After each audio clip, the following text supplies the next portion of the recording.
ఆయన ఆధ్వర్యంలో కరోనా టైంలో అనేక రకాల ఇబ్బందులు పాలయ్యి మాకు అభివృద్ధి కావాలంటే అభివృద్ధి అని చేస్తాడా ప్రజల ప్రాణాలు కాపాడాలి. ముఖ్యంగా అభివృద్ధి సిమెంట్ రోడ్లు వేయాలా. సిమెంట్ రోడ్లు ఎప్పుడైనా వేసుకోవచ్చు, ప్రాణాలు ఉండాలి కదా.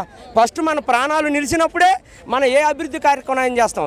కరోనా టైంతో 2-3 సంవత్సరాలు రకరకాల ఇబ్బందులు పాలైన ఆ క్షణంలో కేంద్రం నుంచి ఆయన ఎన్ని బాధలు పడ్డాడు, అక్కడి నుంచి నిధులు తీసుకొచ్చి ఈ యొక్క ప్రజలకు ట్రీట్మెంట్ అయితేనేమి, కరోనా టైంలో వాళ్ళకి ఫుడ్ అయితేనేమి, హాస్పిటల్ వాళ్ళకి ట్రీట్మెంట్ చేసి ప్రాణాలని పేద ప్రజల ప్రాణాలను కాపాడిన మహానీయుడు జగన్మోహన్ రెడ్డి గారు.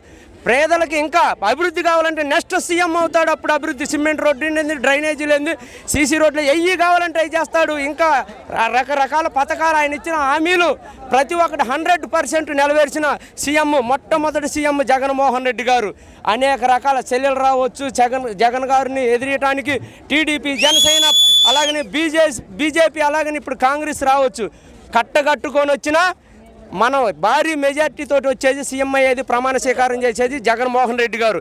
మీరే చెప్పండి, కష్టకాలంలో ఉన్నప్పుడు ప్రాణాలతో ఇలవిలలాడుతున్నప్పుడు హాస్పిటల్లో ఉన్న మనిషిని బ్రతికించడం ముఖ్యమా? సీసీ రోడ్లు వేసి సిమెంట్ రోడ్లు వేసి అది అభివృద్ధి అని అందులో లంచాలు నొక్కటం అది ముఖ్యమా?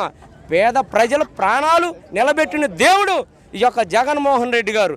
అలాగనే భారీ ఎత్తు మెజార్టీతో అక్కడ సీఎం అవుతాడు. ఇక్కడ చిలకలూరుపేట నియోజకవర్గం పల్నాడు జిల్లాలో మల్లెల రాజేష్ గారు కూడా అలాగనే భారీ మెజార్టీతో ఎమ్మెల్యే గెలవబోతున్నాడు. ఉప్పరపాలె గ్రామం నుంచి భారీ ఎత్తున ఇక్కడ గ్రామ ప్రజలు స్వచ్ఛందంగా వచ్చారు.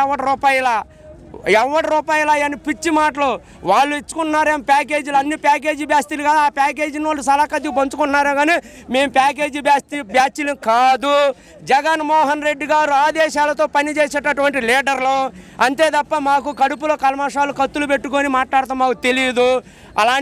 అలాంటి ప్యాకేజీ బ్యాచ్లతో మాకు సంబంధం లేదు.